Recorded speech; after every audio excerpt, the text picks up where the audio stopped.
Hey friends, hello and welcome back to this YouTube channel. In today's another video tutorial, I'm going to share to you on how you can fix the HTTP error code 503 service unavailable. Now this will occur because the server is currently unable to handle the request due to temporary overload or maintenance. So if you encounter this kind of error, first thing that you need to do is the basic one, which is to try again later because this is just a temporary problem.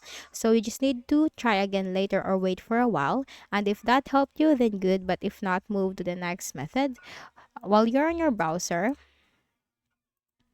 you have to click on the three dots at the top right corner. Then you have to click on settings. We also need to clear some cookies because sometimes corrupted cookies can also cause. So click on privacy and security. You'll find delete browsing data, delete history, cookies, cache, and more. Click on that. Go to the advanced time range. You have to change that to all time. Browsing history, download history, cookies, and other site data, cached images, and files. You need to make sure that is selected. Also for the site settings and the hosted app data, except for the password and the autofill form data, finally click on delete data. For the next method is we need to check some services. So type services in the Windows search bar. Click on services under the best match. Now scroll down to the W section.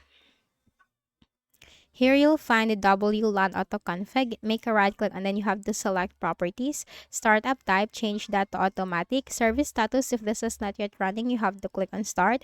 If this is already running, click on stop. Click on start to restart the service. Then you have to click on apply and click on OK.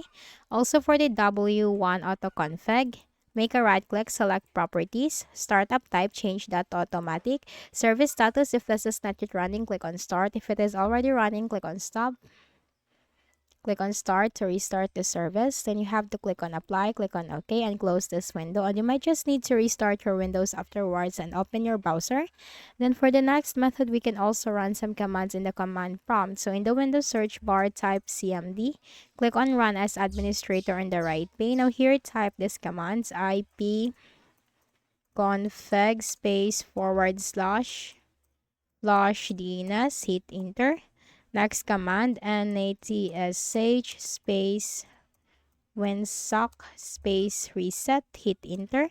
Now you must restart the computer in order to complete the reset. Type exit, hit enter, and then make a right click at the start button, shut down or sign out, and restart your Windows. So that's it.